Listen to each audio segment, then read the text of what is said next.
Greetings friends, today we are going to talk about the 2019 thriller called City of Lies. Keep your eyes open and stay focused. The events begin on March 18, 1997, 6 months after rap icon TUPAC Shakur was fatally shot. At a crossroads, a scuffle breaks out between the men because one of the men looked at the other the wrong way. An aggressive chase ensues, but at the next traffic light, gunshots are heard and an SUV crashes into a parked car. Shooter tries to stop the police, but he turns out to be one of their own. Detective Russell Poole was called to the scene of the murder. He knew that 8 miles northeast of the crime scene, Notorious B.I.G. had been shot 9 days earlier. This is where the first door of the labyrinth opened before him. But the true killer could not be found, so the investigation was suspended. Years later, Russell was watching the news on TV, where his own report on the crime from 18 years ago was shown. But reporter Darius Jackson decides to pay him a visit. 18 years ago he used his interview to headline an East vs. West special. But Russell, under the weight of the past, no longer wants to talk about it, so he kicks him out the door. And Jackson goes to his boss and tells him that Russell continues to conduct a personal investigation under the guise of a civilian. But the boss has asked him not to waste time on Russell because his theory that Notorious paid for Tupac's murder has been abandoned and Russell has lost his credibility. But when he sees the boss sit down at the table with the corrupt cops, he goes back to Russell. He's only interested in one question about who killed Biggie. Russell admits that the investigation was ripped out of his hands and he doesn't know the answer. The action returns to March 9, 1997. When the legendary Notorious B.I.G., adored by the public, is shot from a car at an intersection. Russell took over that investigation a month later because he was investigating the murder of dark-skinned policeman Kevin Gaines, a light-skinned policeman. Russell was then collecting evidence and getting a statement from the shooting officer claiming that the man had threatened him and in his opinion was not an officer but a common thug. 9 days passed after Notorious' death and not a single person was arrested in the case, and everyone knew who the prime suspect was. Suge Knight. He was the head of the Death Row music label. The business was legit, but Suge Knight played by the rules of the streets. One day Russell found Gaines' wife screaming on the street about her husband's murder and blaming Suge Knight for it. Russell took the surveillance tape from the officer's murder scene and turns out to have called his boss. Russell tells him he saw Gaines' wife in a $200,000 Mercedes, but doesn't understand why many cops tried to take the tape, even though it was his investigation. But the boss asked him to stay out of where he shouldn't, referring to the dead officer as a monkey. Russell decided to find out more and met with one of Death Row employees, but it turned out to be Special Agent Aaron Watts, who informed Russell that the murdered officer Kevin Gaines was a corrupt cop who was helping a criminal gang transport illegal goods. And when they got hold of Notorious, it turned out that Gaines was involved.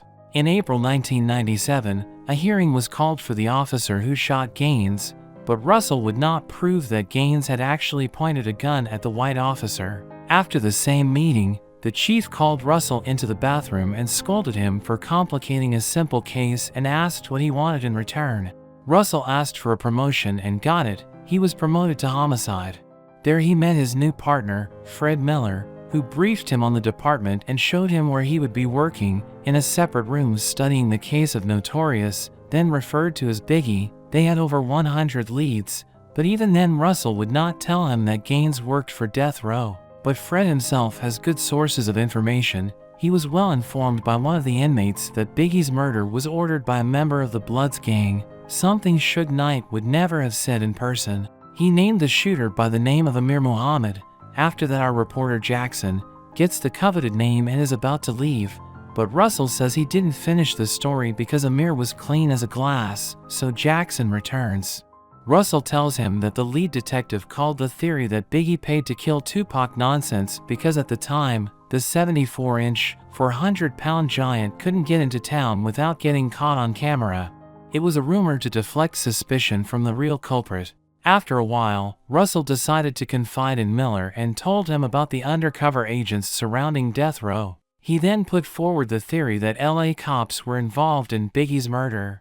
That night, the cop in the front car suggested that we ignore the traffic light and drive through for safety, but the driver of the car Biggie was in stopped at a red light when a white SUV pulled up on his left, blocking him, and a SS Chevy Impala pulled up on his right, which fired 6 shots at Biggie. He died from the 4th shot to the lung. Miller was of one mind with him. The family of the deceased Officer Gaines got the best lawyer who had ruined many police careers before, and he would be demanding $25 million in compensation from the police. Russell understood that everything was going to a high-profile trial, but Miller at the time believed that white cops were accusing blacks based only on racial prejudice, and he was worried about his pension.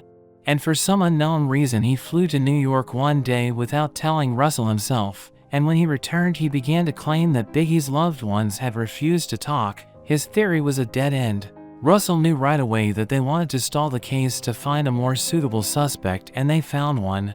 David Mack is a police officer who hit the timeline perfectly and robbed a bank, teaming up with his girlfriend who worked at the bank, but when pressed by the officer, she gave away all the information. The police broke into Mack's party and arrested him, and Russell found the bullets that shot Biggie and the walkie-talkies they probably used to communicate. He also found pictures of TUPAC and the SS Impala. But at the station, Mack wouldn't cooperate with the cops and Russell knew he was going to jail. But his boss came with an order that Russell wasn't allowed to search his car. They tied his hands. Biggie's fortune would be worth $1 billion in the future, so if they proved the cops' involvement in his murder, the lawsuit would just bankrupt the city. A year later, Russell found the kid who'd signed Biggie's autograph that night and asked if he'd seen Mack, and the kid remembered he was Biggie's security guard that night and radioed in to say he was out. They drove to an officer they knew where they found paperwork on Kelly Jetterson. The guy was a member of the Crisp gang and arrived at the Death Row Club, where he showed Crisp's sign, so the Bloods gang beaten him to death. But the whole clue is that the guards were officers and didn't even try to stop them, and the whole case was blacked out with a marker, so his file was effectively deleted from the database, which again proves the cops were involved. Jackson went to the LAPD captain, but he said that the Kelly case was still open, so he would not give a comment, but asked him to turn off the camera and tell him something. There was another man named Wardell Foss. According to the captain, he was the one who executed the order of JOHHNY to kill Biggie, but then he started calling Russell a cop who's not right in the head anymore, so he tells the first person he meets what he thinks and also tells him that he was suspended. So when Jacob goes back to see Russell, he doesn't understand how to believe him now if he is suspended. Russell replies that he can understand how much he decides to get the truth by looking at these walls, but Jacob thinks Russell is being avoided by his own son because he is obsessed with the case. After that he kicks Jacob out. But when Jacob drives out, a cop stops him and, without respecting any human rights, arrests him in the middle of the night for no reason. And in the afternoon after the call he was released. But when he returned to the office, his boss Edward removed him from writing a retrospective because the police had ordered him to do so. A little later he found Russell's former partner, the same Fred Miller. He spoke of Russell as the best cop and how they investigated Mack's dirty cop case, and the strange thing was that during all of Mack's time in prison, he had only had one visitor, Amir Muhammad. Jackson goes back to Russell and asks about the task force that was then assigned to him, but Russell was tried to get dragged into another case to get away from Biggie. The alleged cop Frank League, who shot Officer Gaines, was stealing cocaine from the vault. Russell became convinced of the irresponsibility of the vault worker, who didn't even check the records of who signed for what. So Russell went to the sheriff and told his theory that the cops were involved in Biggie's murder, but for that he was simply suspended from this investigation.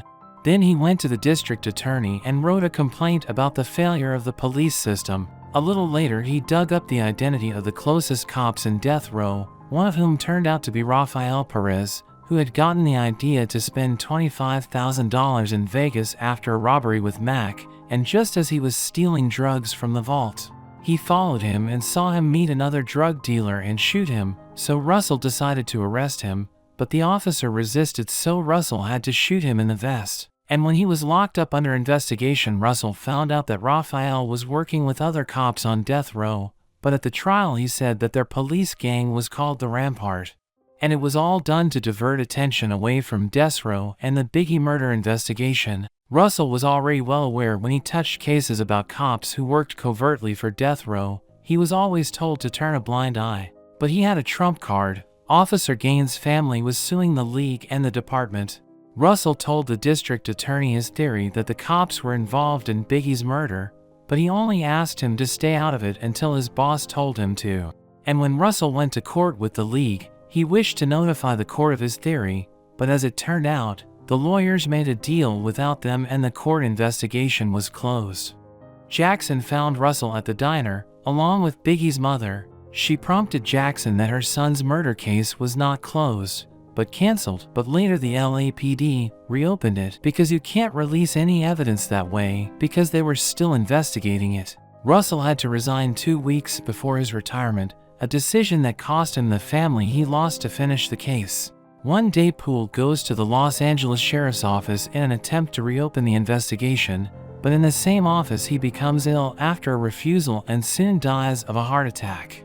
Out of guilt, Jackson used the information he received to write an article about Russell Poole, declaring him a forgotten hero. Jackson's article was received with approval from his superiors. He was even offered to be the face of one of the evening programs, but he quits his job, finding the system too hypocritical to glorify such worthy men as Poole. Gaines' family received $250,000, and the 2 murders of Biggie and Tupac remain unsolved. Support the channel by subscribing, liking, and commenting. I'll be sure to answer you.